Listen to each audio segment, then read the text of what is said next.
अस्सलाम वालेकुम। अबरार रशीद आपकी खिदमत में हाजिर है और मेरे पास इस वक्त तीन खबरें हैं यूएई के हवाले से।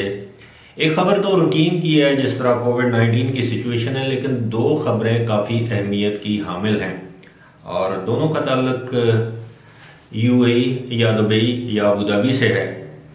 लेकिन इससे पहले मेरी आपसे रिक्वेस्ट होगी कि अगर अभी तक आपने मेरे चैनल को सब्सक्राइब नहीं किया तो इसे सब्सक्राइब कर लें, इसको अपने दोस्त अहबाब में शेयर कर दें, जो बेल आइकन है उसको भी ज़रूर प्रेस करें। और एक अनाउंसमेंट है, एक छोटा सा ऐलान है, वो ये कि जुमे के दिन यानी कल दिन पाकिस्तानी वक्त के मुताबिक 3:30 बजे इंशाल्लाह लाइव सेशन के साथ मैं हाजिर हूँगा। मेरी भरपूर कोशिश होगी 3:30 बजे आपके साथ लाइव सेशन में मुलाकात करूँ।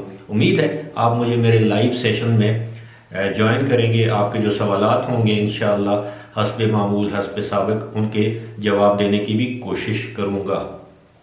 यूएई में गुज़श्ता 24 घंटों के दौरान 1312 मजीद कोरोना वायरस के केसेस सामने आए हैं। 3 अमवात हुई हैं। इस तरह अमवात की तादाद अब बढ़कर हो गई है 488, जबकि 1,30,000 या 31,000 के करीब जो है कोरोना वायरस के केसेस अब तक सामने आ चुके हैं। इसी मामले के पेश नज़र यूएई के दो बड़ों ने आपस में मुलाकात की है। मुलाकात आपको पता है आजकल कैसे होती है दो बड़ों की मुलाकात, क्योंकि एक अबू धाबी में है, दूसरे दुबई में है। अबू धाबी के वली-ए-अहद शेख मोहम्मद बिन जायद और दुबई के जो हुक्मरान हैं, जो यूएई के वज़ीर आज़म भी हैं, शेख मोहम्मद बिन राशिद, इन्होंने एक वीडियो कॉल के ज़रिए आपस में मुलाकात की है और इस मुलाकात को अच्छी खासी अहमियत दी जा रही है। शेख मोहम्मद बिन जायद ने कहा कि इस वक्त यूएई के तमाम शहरियों, यूएई के तमाम अहलकारों, सरकारी अहलकारों, यूएई के जो रेजिडेंट्स हैं, उन सब पर यह फ़र्ज़ आयद होता है कि वो कोरोना वायरस के ख़िलाफ़ यकजा होकर, मुट्ठी बनकर, मुत्तहिद होकर इसके ख़िलाफ़ जंग करें, ताकि हम यानी यूएई वाले जल्द अज जल्द इस वबा पर काबू पा लें और जिन चैलेंजेस का सामना है उनसे नबर्द आजमा हो जाएं। इस मौके पर दोनों जो रहनुमा हैं, जो दोनों हुक्मरान हैं दो मुख्तलिफ रियासतों के, उन्होंने ये भी तहिया किया कि हम इस चैलेंज से हर सूरत नबर्द आजमा होंगे। और यूएई के जो लोग हैं, अवाम हैं, उन्होंने एक मरतबा फिर उनसे अपील की कि वो कोरोना वायरस से मुतल्लिक़ जितने भी हिफाजती इक़दामात, एहतियाती तदाबीर वगैरह हैं, उन पर सख्ती से अमल करें। यहाँ पर मैं आपको ये भी बताता चलूँ कि गुज़श्ता रोज़ मैंने एक वीडियो की थी जिसमें मैंने बताया था कि शाही ख़ानदान यानी अल नाहयान ख़ानदान में एक शादी हुई है और उस शादी में भी वर्चुअली यानी ऑनलाइन या वीडियो कॉन्फ्रेंस के ज़रिए शाही ख़ानदानों के अफराद ने शिरकत की है। अब मैं आपको थोड़ा सा एक्सप्लेन करूंगा कि ये दो बड़ों की मुलाकात में असल सूरत हाल क्या सामने आई। वाज़े तौर पर इस वक्त अबू धाबी की या अबू धाबी की पॉलिसीज़ और हैं, वो किसी और समत जा रही हैं। दुबई की पॉलिसीज़ यकसर मुख्तलिफ हैं, वो किसी और समत जा रही हैं। मैं छोटी सी एक मिसाल देता हूँ, इससे आप समझ जाएंगे कि दोनों रियासतों की पॉलिसीज़ में किस कदर फ़र्क है, किस कदर तज़ाद है। अब मिसाल के तौर पर अबू धाबी में चाहे वो शाही ख़ानदान की शादी हो, चाहे किसी आम शख्स की शादी हो, शादी की गैदरिंग में, शादी की तकरीब में सिर्फ 10 अफराद शिरकत कर सकते हैं। चाहे ये तकरीब आप अपने घर पर मुनक्कद करें, किसी रेस्टोरेंट में मुनक्कद करें, किसी होटल में मुनक्कद करें या किसी और जगह, किसी खेमे में, टेंट में ये तकरीब मुनक्कद करें। लेकिन इसके बरअक्स दुबई में सूरत हाल टोटली मुख्तलिफ है, टोटली डिफरेंट है। दुबई में आप होटल में, किसी भी होटल के हॉल में आप 200 अफराद का इज्तिमा इकट्ठा कर सकते हैं, यानी 200 मद्दूईन को आप दावत दे सकते हैं शादी की तकरीब में शिरकत करने के लिए। लेकिन यही तकरीब अगर आप दुबई में अपने घर पे करना चाहेंगे, घर के बाहर लॉन में करना चाहेंगे, किसी खेमे में, टेंट में करना चाहेंगे, तो सिर्फ 30 अफराद की इजाज़त है। अब आपको मेरी बात समझ आ गई होगी कि दो रियासतों के दो मुख्तलिफ कवानीन क्यों हैं। दोनों यूएई का हिस्सा हैं, लेकिन अंदरूनी दाखिली तौर पर सारी रियासतों के अपने कवानीन हैं, अपने उनके असूल हैं, अपने ज़ाब्ते हैं, वो उन्हीं को फॉलो करती हैं।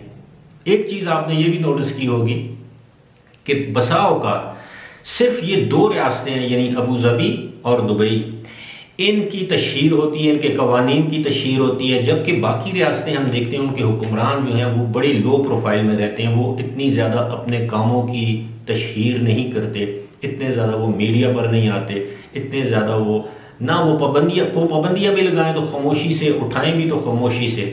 लेकिन यूएई और दुबई में मैं हमेशा आपसे कहता हूं कि इनकी पॉलिसीज में ज़मीन आसमान का फ़र्क है। अब इसी से आप अंदाज़ा कर लें कि यूएई में दुबई और अबू धाबी की पॉलिसीज में ज़मीन आसमान का फ़र्क है।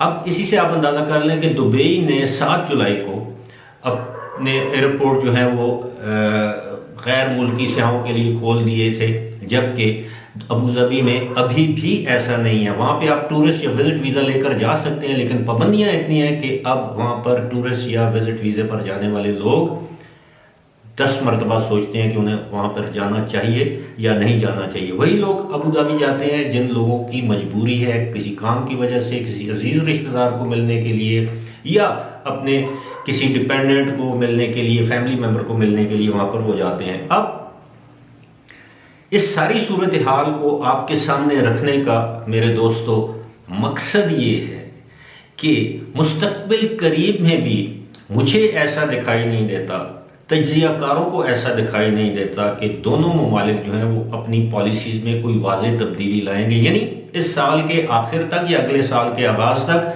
अबू धाबी में लॉकडाउन ख़त्म होने के इम्कानात ना होने के बराबर हैं, और दुबई जो है वो लॉकडाउन करने के बारे में फ़िलहाल नहीं सोच सकता, क्योंकि दिसंबर, जनवरी और फरवरी ये 3 महीने ऐसे हैं जिनमें दुबई में बड़े पैमाने पर बड़ी तादाद में सयाह आते हैं। यहाँ पर होटलों में मेला लग जाता है, रौनक होती है। अभी आप देख लें ग्लोबल विलेज भी खुल गया है, वहाँ पर भी हिफाजती और एहतियाती तदाबीर इख्तियार की गई हैं, सैनिटाइजेशन, स्टरलाइजेशन, ये वो, समाजी फासले।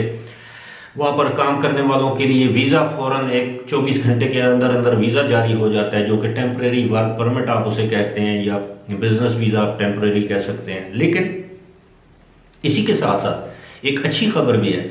अच्छी खबर ये है कि सिर्फ दुबई में एक ऐसा प्रोजेक्ट है जो कि अगले साल अप्रैल में मुकम्मल हो जाएगा, और इस प्रोजेक्ट के बारे में बताया गया है कि ये प्रोजेक्ट मुकम्मल होने तक 3000 अफराद सिर्फ इस प्रोजेक्ट से मुंसलिक होंगे, जिनको मुलाजमत मिलेगी, नौकरी मिलेगी, जॉब मिलेगी। प्रोजेक्ट क्या है? ज़ाबील पैलेस भी इसे कहते हैं, ज़ाबील प्रोजेक्ट भी कहते हैं, ज़ाबील 1 भी कहते हैं। ये 2 आलीशान बिल्डिंगें हैं, 2 इमारतें हैं जो आपस में इंटरकनेक्टेड हैं। ये इनका ख्याल ये है कि जब ये 2 इमारतें मुकम्मल हो जाएंगी तो गिनीज बुक ऑफ रिकॉर्ड में, यानी कि Guinness book of world record में इनका नाम दर्ज हो सकता है, क्योंकि इनका जो कॉरिडोर आप कह लें वो उस ज़मीन से 100 मीटर ऊंचा है, और लंबाई में अगर आप तस्वीरों में देख सकते हैं तो 150 मीटर लंबा है। ये दुनिया में किसी और जगह इस तरह की बिल्डिंग्स नहीं है। इन इमारतों में अपार्टमेंट्स भी होंगे, तजारती मराकज़ भी होंगे, इसमें एक होटल भी होगा। होटल की जो ऑक्यूपेंसी है उसमें 497 कमरे होंगे। अब आप खुद अंदाज़ा लगा लें, इतना बड़ा प्रोजेक्ट जिसमें 3000 अफराद की मुलाजमत की गुंजाइश होगी, वो जब खुलेगा, जब उसकी इनाग्रेशन होगी, तो सिर्फ एक प्रोजेक्ट में 3000 नौकरियां पैदा होंगी, जो कि उन लोगों के लिए बहुत अच्छी खबर है जो इस वक्त यूएई के अंदर मौजूद हैं, बेरोजगारी का सामना है या किसी और वजह से तनख्वाहों में कटौती का सामना है। उन लोगों के लिए बहुत अच्छी खबर है, क्योंकि ऐसे खास तौर पर वो लोग जो housing, house keeping, hospitality industry, service industry से जिनका ताल्लुक है, उन लोगों के लिए बड़ी अच्छी खबर है। ना सिर्फ यही, बल्कि इसमें ड्राइवर्स की ज़रूरत पड़ेगी, हाउस कीपर्स की ज़रूरत पड़ेगी, वेटर्स की ज़रूरत पड़ेगी, केटरर्स की ज़रूरत पड़ेगी, कुक्स की ज़रूरत पड़ेगी, मैनेजेरियल जॉब में लोगों की ज़रूरत पड़ेगी, आईटी में लोगों की ज़रूरत पड़ेगी, मुख्तलिफ शोबाजात। ज़ाहिर है 3000 अफराद जो जहाँ पर एक प्रोजेक्ट में जिनको रोज़गार मिलेगा वो तो कोई प्रोजेक्ट होगा और उसमें हर तरह की नौकरियाँ अवेलेबल होंगी जो कि यूएई में बसने वाले जो लोग हैं, चाहे वो एक्सपर्ट्स हैं, चाहे वो वहाँ के इमराती शहरी हैं, चाहे वो पाकिस्तानी हैं, इंडियंस हैं, किसी और मुल्क से उनका ताल्लुक है, अगर वो कॉम्पिटेंट हैं, स्किल्ड हैं, इस प्रोजेक्ट में उनको नौकरी मिलने के बड़े चांसेस हैं। कि क्योंकि 3000 असामियाँ मुंह से कहना आसान है एक प्रोजेक्ट के लिए, लेकिन दर हकीकत ये एक बहुत बड़ा मार्का होगा अगर 3000 अफराद को सिर्फ एक प्रोजेक्ट में नौकरी मिल जाती है। अब मैंने 2 बड़ों की बात भी आपके सामने कर दी। इंशाल्लाह कल जुमे का दिन है, मैं अपने लाइव सेशन में इस पर मजीद रोशनी डालूंगा कि सूरत हाल है क्या, क्यों एक मुल्क की 7 रियासतों में से एक रियासत जिसका नाम दुबई है उसके कवानीन अलग हैं, बाकी 6 रियासतों के कवानीन बिल्कुल अलग। इसी के साथ मुझे दीजिए इजाज़त। खुदा हाफिज।